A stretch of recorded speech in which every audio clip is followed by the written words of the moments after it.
وہ خوشی سے مسکراتے ہوئے اپنے ہاتھ میں اجنبی کا ہاتھ جکڑے اسے سہلا رہی تھی۔ اس نے گہرا سانس لیتے ہوئے چہرہ خشک کیا اور کھڑی ہو گئی۔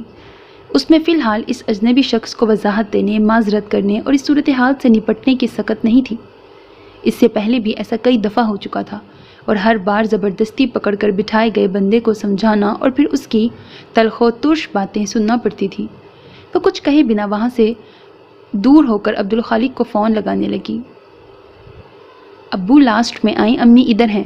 جی، ان کی کال ریسیو کرتے ہی اس نے کہا۔ زرد اور سرمئی امتزاج کے سوٹ میں گندمی رنگت اور درمیانے قد والی اس لڑکی کو وہ یوں دیکھ رہا تھا جیسے بات میں یادداشت کے سہارے اس کا ہو بہو اسکیچ بنانا ہو اور معمولی سی تفصیل بھی مس کرنا گناہ ہوگا۔ اسے اس کی متورم گہری سیاہ آنکھیں، چھوٹی سی ناک، قدرے سیدھی بھویں، مختصر سامہ تھا اور بھرے بھرے ہونٹ ہی نہیں، اس کا سیاہ ہینڈ بیگ، براؤن جوتے، کان کی چھوٹی سی بالیاں، دائیں آستین سے جھانکتی گھڑی اور بائیں ہتھیلی کی پشت کا داغ بھی ازبر ہو گیا تھا۔ اتنا ہی نہیں، ترتیب سے اس کے چہرے پر بدلے فکر، اطمینان، مسرت اور پھر دکھ کے ساتھ ملامت کے تاثرات بھی ذہن میں درج تھے۔ عمر کے فرق کے باوجود اس کے قریب بیٹھی خاتون اور اس جاذب نظر لڑکی کے چہروں کی مماثلت انہیں ماں بیٹی بتا رہی تھی۔ فون بند کر کے اس نے ایک تھکی تھکی سانس لے کر ہینڈ بیگ اور دوپٹہ درست کیا اور وہیں کھڑی عبدالخالق کا انتظار کرنے لگی۔ ماں کے مل جانے پر کچھ دیر پہلے والی بے قراری اب ندارت تھی اور ذرا پیچھے چلی گئی دائمی اداسی پھر احساسات کی محفل میں نشست سنبھال چکی تھی۔ اس نے مڑ کر دوبارہ انہیں دیکھا نہیں تھا، مگر اسیر کو محسوس ہو رہا تھا وہ آنسو ضبط کرنے کی کوشش کر رہی ہے۔ کہاں ہیں؟ عبدالخالق صاحب نے قریب پہنچ کر پوچھا ہی تھا کہ بینچ پر نظر پڑی۔ اوہ! ایک اجنبی نوجوان کا ہاتھ تھامی بیٹھی بیوی کو دیکھتے ہی انہیں سارا ماجرا سمجھ میں آ گیا۔ وہ بینچ کے پاس آ کر رک گئے۔ ہاجرہ، ڈاکٹر کا کیبن ادھر نہیں ہے، چلو ورنہ ہمارا نمبر چلا جائے گا۔ آپ کیوں آ گئے یہاں؟ میں صوبان کے ساتھ جاؤں گی۔ وہ نروٹھے پن سے گویا ہوئی۔ صوبان کو بہت ضروری کام ہے اس وقت، اسے پہلے وہ کرنے دو۔ ان کی بات پر ہاجرہ نے اسیر کو دیکھا۔ اس نے اسبات میں سر ہلا کر اپنا ہاتھ ہاجرہ کی گرفت سے نکال کر ان کا ہاتھ تھپتھپایا۔ آپ پہلے ڈاکٹر سے مل لیں۔ اس سلجھے انداز میں ان کے ساتھ جھوٹ میں شامل ہونے پر وہ دونوں باپ بیٹی حیران ہوئے۔ ہاجرہ نے انہیں ایسی مشکل میں پہلے بھی ڈالا تھا اور ہر بار انہیں مقابل کی بے آرامی، ناگواری، جھنجھلاہٹ اور کبھی غصہ تک جھیلنا پڑتا تھا۔ کوئی ان کے ساتھ اس کھیل میں اس طرح شامل نہیں ہوتا تھا جیسے وہ ہوا تھا۔ تم صاحبہ کے ساتھ جاؤ، میں پیچھے آ رہا ہوں۔ انہوں نے ہاجرہ کو کھڑا کیا، تب تک وہ بھی قریب پہنچ گئی تھی۔ چلیں امی۔ اس نے ان کے شانوں کے گرد بازو پھیلایا اور انہیں ساتھ لے کر آگے بڑھی۔ ہاجرہ نے مڑ کر اسیر کو دیکھا جو اب کھڑا تھا۔ اس نے مسکرا کر انہیں جیسے تسلی دی۔ راہداری میں غائب ہونے تک وہ مڑ مڑ کر اسے دیکھتی رہیں۔ ہم اس تکلیف اور پریشانی کے لیے بہت شرمندہ ہیں، عبدالخالق نے انگریزی میں کہا۔ معذرت کر کے شرمندہ نہ کریں انکل، اس نے شائستگی سے شائستہ اردو میں کہا۔ آنٹی نے مجھے شاید انٹرنس پر دیکھا اور وہیں سے میرے پیچھے یہاں تک چلی آئی تھی۔ بیٹا کھو دینے کا غم اور اس کے نہ ہونے کی حقیقت اتنے برس گزر جانے کے بعد بھی وہ پوری طرح کبھی کبھی یوں ہی کسی نوجوان میں اسے اپنا بیٹا نظر آ جاتا ہے۔ اوہ، میں ڈاکٹر اسیر زمان۔ اس نے تعارف کے ساتھ مصافحہ کے لیے ہاتھ بڑھایا جسے عبدالخالق نے تھام لیا۔ جنرل سرجن، کچھ دن پہلے ہی یہاں جوائن کیا ہے۔ ماشاءاللہ، بہت خوشی ہوئی آپ سے مل کر۔ اس نے ہاجرہ کے ڈاکٹر کا نام پوچھا اور چند مزید باتوں کے بعد عبدالخالق ڈاکٹر ساحل کے کیبن کے پاس چلے آئے کہ دن کا یہ وقت سبھی ڈاکٹروں کی OPD کا ہوتا تھا۔ یقیناً اس کے مریض بھی انتظار کر رہے ہوں گے۔ یہ معمول کا فالو اپ تھا، لیکن کچھ دیر پہلے والے ایپیسوڈ کے بعد ڈاکٹر نے مزید کچھ دواؤں کا اضافہ کر دیا۔ وہ تینوں وہاں سے فارغ ہو کر واپس ہو رہے تھے تب ہاجرہ کی نظر پھر استقبالیہ پر کھڑے اسیر پہ پڑی۔ آپ صوبان کو بھی ساتھ ہی لے لیں، انہوں نے رک کر اس کی سمت اشارہ کرتے ہوئے شوہر سے کہا۔ اس نئی فرمائش پر ان دونوں کے چہرے پر پریشانی پھیل گئی۔ تبھی اسیر بات ختم کر کے پلٹا اور انہیں دیکھ کر اس سمت چلا آیا۔ صاحبہ نے ہینڈ بیگ کا اسٹرپ سختی سے پکڑا۔ اب جانے کیا سین کریٹ ہو، اس کا دل پہلے ہی بیٹھنے لگا۔ مجھے کچھ اور وقت لگے گا، کام ابھی ختم نہیں ہوا ہے۔ اس نے بنا کسی تمہید کے ہاجرہ کو مخاطب کیا۔ یہاں تمہارا کیا کام؟ میں ڈاکٹر ہوں یہاں۔ اچھا اچھا، ہاجرہ بے انتہا خوش ہو گئی۔ شکر تھا انہوں نے مزید حجت نہیں کی تھی، نہ تفصیل پوچھی تھی۔ چلو انہیں کام کرنے دو، ان کا وقت ضائع نہ کرو۔ عبدالخالق نے بیوی کا ہاتھ تھاما۔ اللہ حافظ بیٹا، اسے کہتے ہوئے وہ ہاجرہ کو لیے آگے بڑھ گئے۔ دیر مت کرنا صوبان، جلدی آنا، انہوں نے مڑ کر بڑے لاڈ اور استحقاق سے کہا۔ اسیر نے مسکرا کر اسبات میں سر ہلایا۔ صاحبہ بھی ان کے پیچھے آگے بڑھی۔ باہر نکلنے سے پہلے اس نے مڑ کر دیکھا، دراز قد اور چوڑے شانوں والا وہ خوبرو سرجن وہیں کھڑا تھا، انہیں دیکھ رہا تھا۔ اس کے چہرے سے ذہانت ٹپکتی تھی۔ اسے امی کو لے کر یہاں بار بار آنا تھا اور وہ یہیں ڈاکٹر کے فرائض انجام دے رہا تھا۔ یہ حقیقت اسے ابھی سے نڈھال کر گئی۔ یا اللہ، آئندہ کبھی امی اور اس ڈاکٹر کا سامنا نہ ہو۔ اس نے دعا مانگی۔ عموماً ہسپتال میں اتنا وقت نہیں لگتا تھا، مگر آج کے غیر معمولی حادثے کی وجہ سے خاصی دیر ہو گئی تھی۔ عبدالخالق بھی اس کے فون پر آفس سے ہسپتال آئے تھے۔ وہ واپس آفس جانے کی بجائے اپنی اسکوٹی پر ان کے رکشے کے پیچھے گھر ہی چلے آئے۔ ہاجرہ کا مزاج ٹھیک ہوتا تو ہی صاحبہ انہیں ہسپتال لے جاتی تھی، ورنہ پھر یہ کام عبدالخالق کو کرنا پڑتا تھا۔ ان تینوں نے ایک ساتھ کھانا کھایا، پھر ہاجرہ کو دوائی دی۔ انہوں نے بمشکل ظہر کی 4 فرض پڑھی اور دوا کی وجہ سے فوراً سو گئیں۔ نمازوں پر بھی ان کی ذہنی کیفیت اثر انداز ہوتی تھی۔ کبھی ایک ہی نماز 2-4 بار پڑھ لیتی، کبھی ان پر جیسے ضد سوار ہو جاتی۔ شوہر اور بیٹی کے کہنے پر بھی وہ نماز کو کھڑی نہیں ہوتی، کبھی ان کے یاد دلانے پر چپ چاپ پڑھ لیتی تھی۔ اس کے بعد عبدالخالق آفس چلے گئے۔ ایسے ایپیسوڈ کے بعد وہ جب سو کر اٹھتی تو سب بھول جاتی، لیکن آج اسے ڈر لگ رہا تھا کہ شاید انہیں سب یاد رہے گا۔ پہلے کبھی کوئی یوں ان کا بیٹا نہیں بنا تھا جیسے آج بنا تھا۔ ان کے کمرے کا دروازہ بند کر کے وہ ہال میں آ گئی۔ اب انہوں نے شام میں ہی جاگنا تھا۔ صوفہ اور درمیان کا رگ چھوڑ کر وہ فرش پر دیوار سے ٹیک لگا کر پیر سامنے پھیلا کے بیٹھ گئی۔ دوائی کے زیر اثر ہوش و خرد سے بیگانہ بے ہوشی جیسی نیند میں ڈوبی ماں، سرکاری نوکری سے سبکدوشی کے بعد خود کو مصروف رکھنے کے لیے ایک معمولی فرم میں اکاؤنٹنٹ کی نوکری کرنے والا باپ، جس کزن کو پسند کرتی تھی اس کا رشتہ ٹھکرا کر دوسرے شہر شادی کرنے والی بہن، اور بیوی بچوں کے ساتھ دوسرے ملک بس جانے والا بھائی، ان سب کی قصوروار وہ تھی۔ اس گھر کی تنہائی، خاموشی، اداسی اور دائمی دکھ کی وجہ وہ تھی۔ اس کی ایک غلطی، ایک لاپرواہی نے ان سب کو زندہ درگور کر دیا تھا۔ وہ گہرے خیالوں میں ڈوبی تھی اور ہمیشہ کی طرح اس کے ناخن خود بخود بائیں ہتھیلی کے پرانے زخم کو کریدنے لگے تھے۔ اس کی اسی عادت نے وہاں بدنما داغ بنا دیا تھا۔ وہ نہیں چاہتی تھی اس کی سزا ختم ہو، بلکہ وہ اپنے پیاروں کی سزائیں بھی خود بھگتنا چاہتی تھی، مگر کاش ایسا کر پانا اس کے اختیار میں ہوتا۔ وہ اکثر سوچتی تھی، کیا فائدہ سائنس کی اتنی ترقی کا جب ہم کسی کا درد نکال کر اپنے اندر منتقل کرنے کے قابل نہیں ہوئے ہیں۔ وہ اس سے 1 سال ہی چھوٹا تھا۔ ہمیشہ اس کا ہاتھ تھام کر ہر جگہ جانے والا اس کا معصوم بھائی اس کی غفلت کی وجہ سے ہمیشہ کے لیے کھو گیا تھا۔ سیمنٹ فیکٹری اور ٹریکٹر مینوفیکچرنگ پلانٹ کے قریب ہونے کی وجہ سے اس شہر کو شہرت حاصل تھی۔ دوسری وجہ یہاں کسی ٹرسٹ کے زیر اہتمام بنا بہت بڑا نیم سرکاری ہسپتال تھا۔ یہاں کے آبائی باشندوں کی تعداد کم تھی، زیادہ تر ان فیکٹریوں میں کام کرنے والے یہاں آن بسے تھے۔ ان کے رہائشی کالونیاں تھیں، ان کے بچوں کے لیے اسکول، کالج تھے۔ ہسپتال اور آبادی بڑھنے کے ساتھ روزگار کے ذرائع بھی پیدا ہو جاتے ہیں۔ اس وجہ سے کچھ قریبی دیہات والے بھی اب یہاں آ کر آباد ہو گئے تھے۔ ہفتے کے دن ان کے گھر کے قریب ہی بازار لگتا تھا۔ ایسے میں ایک دن وہ صوبان کا ہاتھ تھامے بازار میں گھوم رہی تھی۔ وہاں اسے اسکول کی سہیلیاں مل گئیں۔ ان کے ساتھ باتیں کرتے ہوئے اسے احساس ہی نہیں ہوا کہ وہ کب صوبان کا ہاتھ چھوڑ کر سہیلیوں کے ساتھ املی، پاپڑ، چنے اور چپس کھانے لگی ہے۔ جب سہیلیاں ودا ہوئیں تو وہ چونکی، صوبان کہاں ہے؟ تب تک بہت دیر ہو چکی تھی۔ اسے ڈھونڈنے کی اپنی سی کوشش کے بعد وہ روتے دھوتے گھر پہنچی، جہاں ڈانٹ پھٹکار کے بعد سب بازار میں صوبان کو ڈھونڈنے دوڑے۔ بازار میں اعلان ہوا، محلے والے بھی تلاش میں شامل ہوئے، پھر رشتہ دار اور آخر میں پولیس۔ اگلا دن نکلا، پھر دوسرا اور پھر تیسرا۔ 5 سالہ زندہ بچے کی تلاش کسی بری خبر کے انتظار میں ڈھل گئی۔ اس کی تصویریں مقامی اخباروں میں چھاپی گئیں۔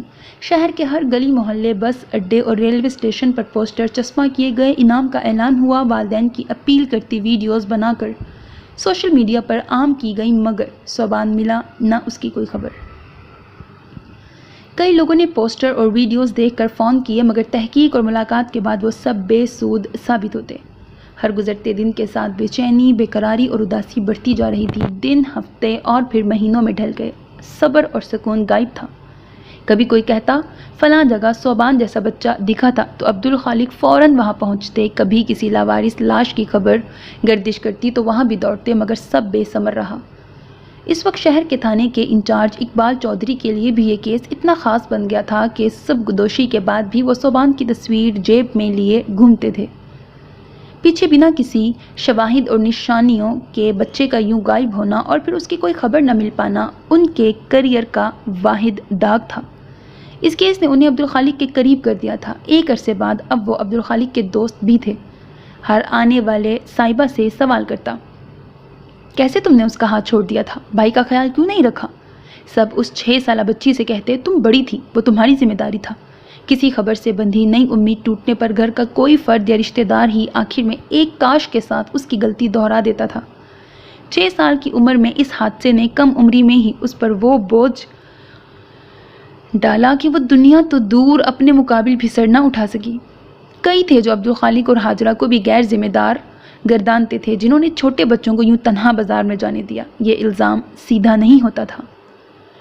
میں تو کبھی اپنے بچوں کو تنہا کہیں جانے نہیں دیتی، اور بھیڑ والی جگہوں پر میں ہمیشہ بچوں کے ساتھ جاتا ہوں۔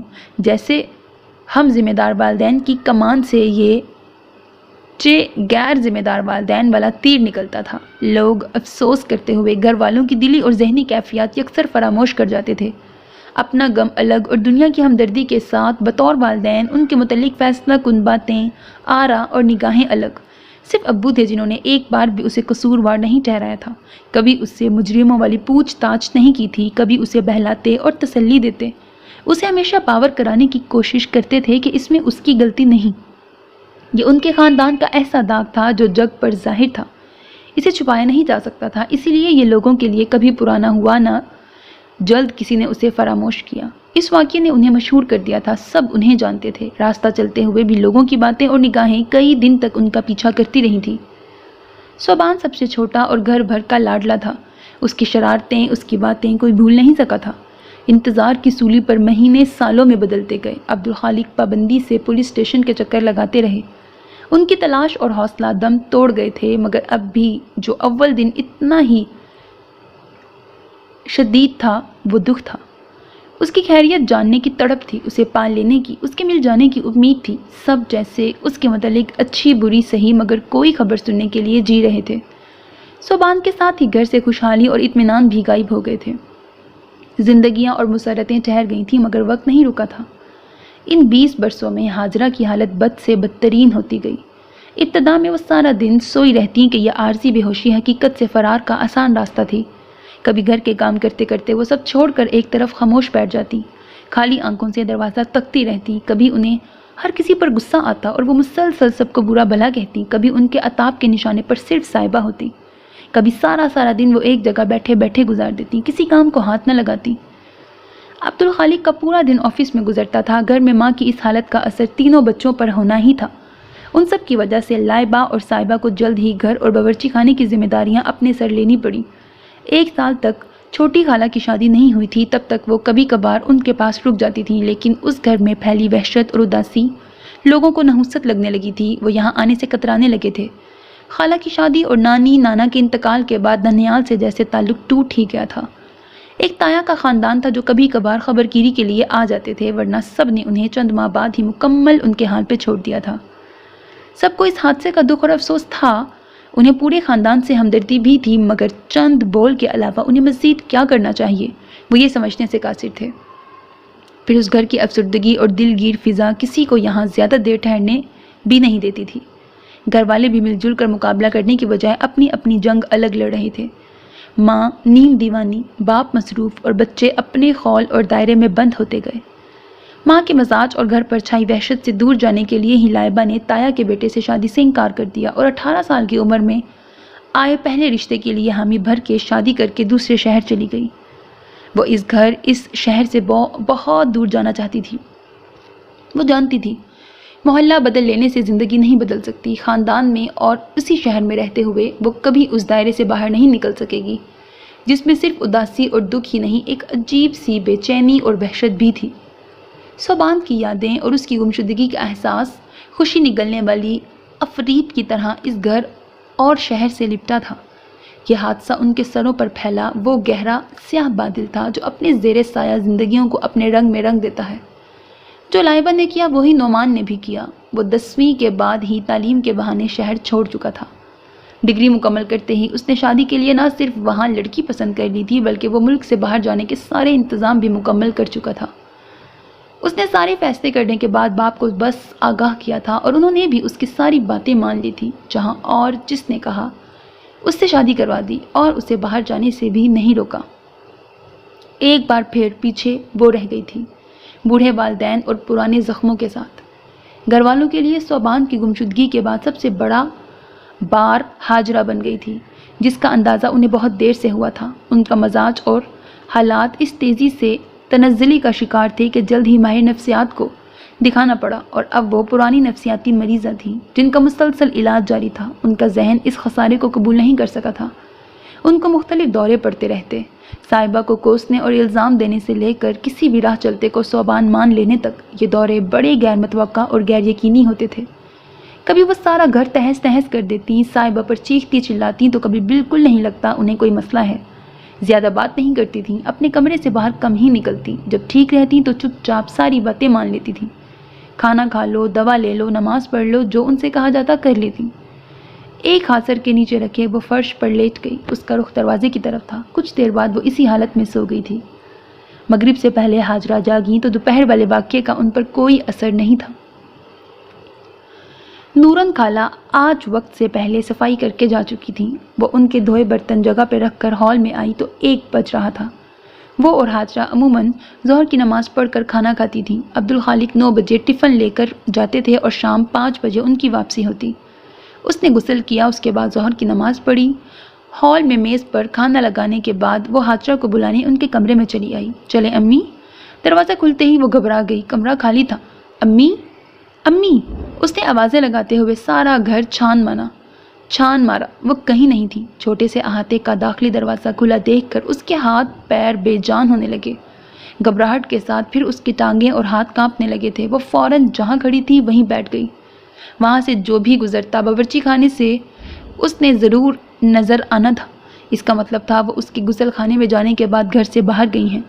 اس نے فون اٹھایا لیکن پھر ابو کو پریشان کرنے کے خیال سے اسے رونا آ گیا۔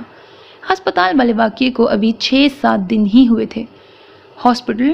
ہسپتال کا خیال آتے ہی اس کا ذہن جاگ گیا۔ کپڑے تبدیل کرنے اور بال بنانے کا وقت نہیں تھا۔ اس نے ہینڈ بیگ اٹھایا اور گھر کو تالا لگا کر رکشے سے ہسپتال پہنچی۔